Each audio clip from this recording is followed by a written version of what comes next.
This is Vivek speaking and welcome to my YouTube channel A5M1 classes. और आज मैं आपको जानकारी देना चाहूँगा फ्यूचर इंडिफिनिट टेंस के बारे में। इससे पहले मैंने आपको जो जानकारी दिया था वो आपको पास्ट परफेक्ट कंटिन्यूअस टेंस के बारे में जानकारी दिया था। आज मैं आपको जानकारी देना चाहूँगा फ्यूचर इंडिफिनिट टेंस।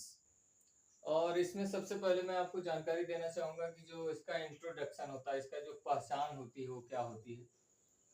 तो इसकी जो पहचान होती है, जिन हिंदी वाक्यों के अंत में अगर आ जाएगा गा, गी, गे आ जाएगा तो वह वाक्य फ्यूचर इंडेफिनिट टेंस कहलाता है। कहने का मतलब है कि जिन हिंदी वाक्यों में क्रियाओं के अंत में गा कामा गी कामा गे आता है, और दूसरी तरह से यह उसे हम फ्यूचर इंडेफिनिट टेंस कहते हैं। दूसरी पहचान यह है कि ये जो भविष्यत काल है, मतलब ये फ्यूचर टेंस, इसमें जितने काम होंगे वो भविष्य में होंगे, इसलिए इसे कहते हैं अनिश्चित भविष्यत काल कहते हैं।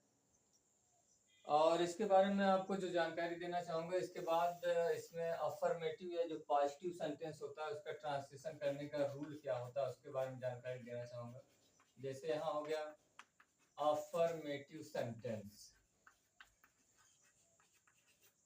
सकारात्मक वाक्य, इसको पॉजिटिव सेंटेंस भी बोलते हैं। इसका रूल क्या है,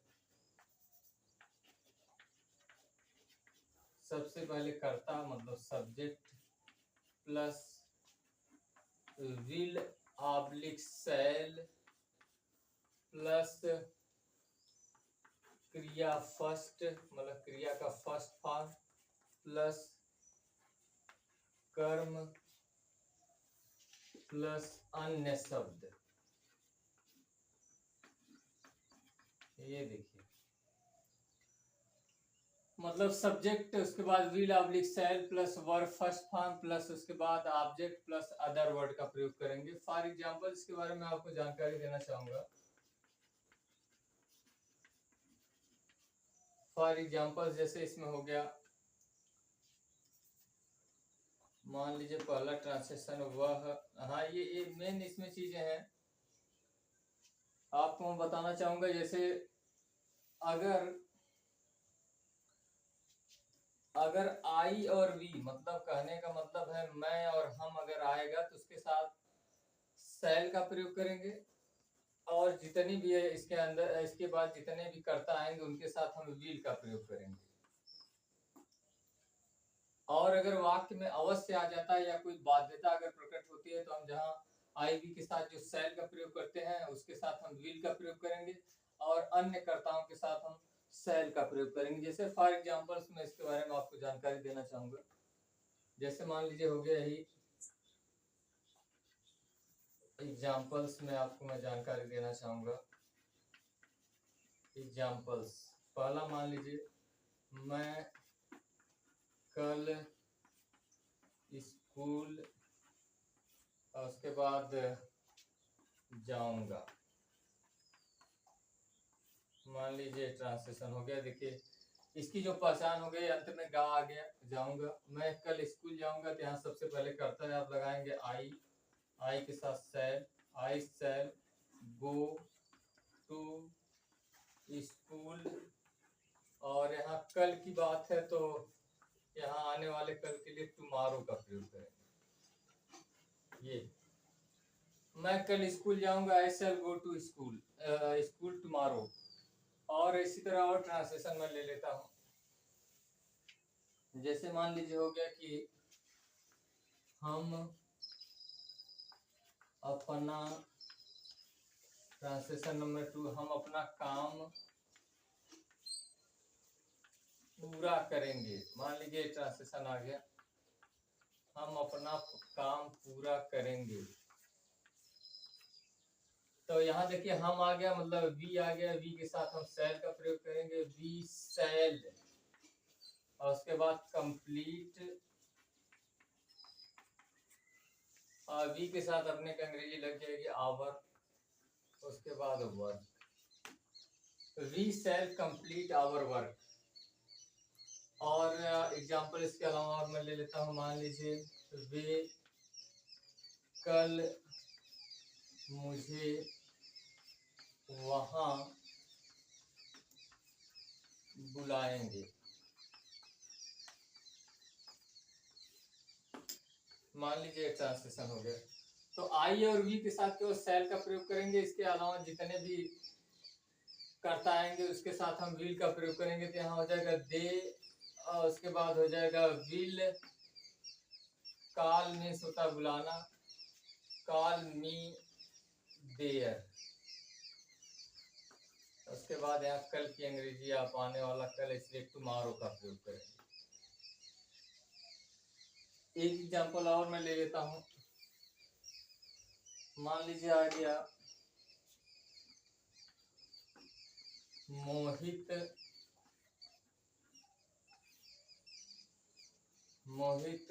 एक पत्र लिखेगा। मान लीजिए अनुवाद आ गया, मोहित एक पत्र लिखेगा। तो यहाँ सबसे पहले मोहित की अंग्रेजी करता। अब देखिए इसके साथ भी विल का प्रयोग करेंगे, मोहित विल राइट, और उसके बाद यहाँ हो जाएगा लेटर। ये देखिए ये आपका ट्रांसलेशन हो गया। और मैं आपको इसके अलावा देखिए, अगर वाक्य में मान लीजिए अगर वाक्य में कोई बाध्यता प्रकट हो या अवश्य आ जाए या तो आ जाए, तो जो आई वी के साथ हम जो लगाते हैं, आई वी के साथ जो मतलब कहने का मतलब हो गया कि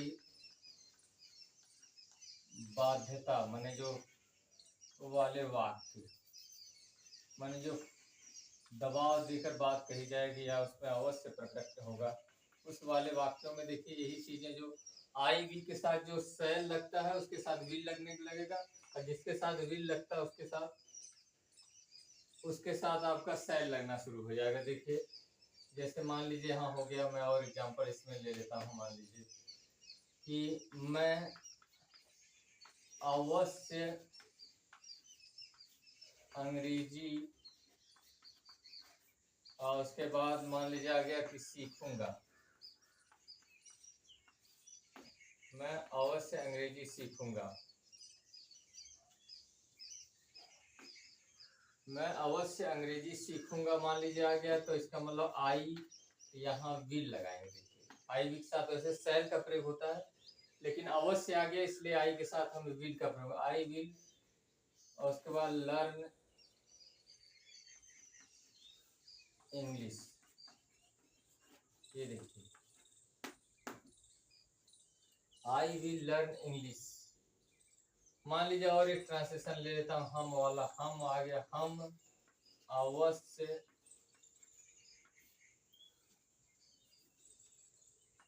अवश्य मान लीजिए हम अवश्य अपना काम समाप्त करेंगे। मान लीजिए ट्रांसलेशन आ गया, हम अवश्य अपना काम समाप्त करेंगे। मान लीजिए ट्रांसलेशन हो गया, तो इसका मतलब वी देखिए लगना चाहिए सेल, लेकिन यहाँ विल लग जाएगा। I will, sorry we will, और उसके बाद फिनिश, और उसके बाद आवर वर्क। ये देखिए translation, we will finish our work हो जाएगा इसका ट्रांसलेशन। और इसी तरह मान लीजिए आई वी के अलावा मैं आपको वाक्य ले लेता हूँ, इसमें कोई भी आप सेंटेंस ले लीजिए। आ गया तुम अवश्य किताब पढ़ोगे। मान लीजिए ट्रांसलेशन आ गया, तुम अवश्य किताब पढ़ोगे। अब यहाँ तुम देखिए आ गया यू, लगना चाहिए विल, लेकिन इसके साथ क्या लग जाएगा, सेल लग जाएगा, क्योंकि अवश्य आ गया, बाध्यता प्रकट हो रही है, काम इसमें अवश्य हो गया। देखिए you shall read the book. और इसी तरह आप तमाम ट्रांसलेशन आप कर सकते हैं। और मैं आपको जो एक टेंस में जो 11 टाइप्स के जो 11 प्रकार के जो सेंटेंस बनते हैं उसका ट्रांसलेशन कैसे किया जाता है उसके बारे में आपको जानकारी देना चाहूँगा। जैसे मान लीजिए आपका हो गया, कोई भी ट्रांसलेशन ले लीजिए। मान लीजिए ट्रांसलेशन है मोहन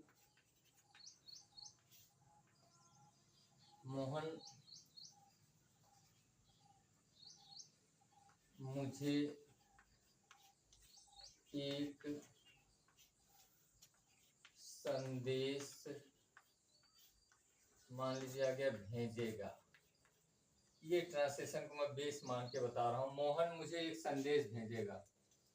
अब देखिए यहाँ ये अफर्मेटिव या पॉजिटिव सेंटेंस है तो यहाँ मोहन लिखेंगे और उसके बाद यहाँ विल का प्रयोग करेंगे। देखिए अवश्य वाला या तो वाला वाक्य नहीं है। मोहन विल और उसके बाद सेंड मी और उसके बाद हो जाएगा message, MASSAGE। Mohan will send me a message हो जाएगा। और सेकेंड नंबर इसी का मतलब जो निगेटिव सेंटेंस आता है उसका ट्रांसलेशन कैसे करेंगे इसी का। मोहन मुझे एक संदेश नहीं भेजेगा।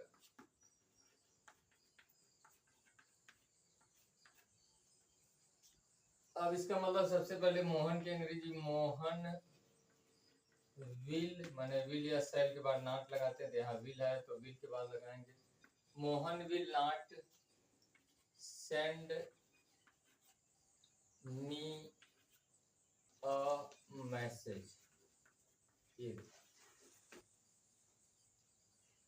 और थर्ड नंबर ट्रांसलेशन मान लीजिए हो गया कि कभी नहीं वाला निगेटिव वाले सेंटेंस नकारात्मक वाक्य में आ गया। मोहन मुझे कभी नहीं एक संदेश भेजेगा। ये देखिए अब यहाँ हो जाएगा मोहन विल और उसके बाद यहाँ जो नॉट के स्थान पर हम नेवर का प्रयोग कर देंगे। मोहन विल नेवर, उसके बाद सेंड मी अ मैसेज। ये ट्रांसलेशन। और इसी तरह आप तमाम ट्रांसलेशन आप बना सकते हैं। और आपको मैं इसके अलावा बताऊंगा इंट्रोगेटिव सेंटेंस में।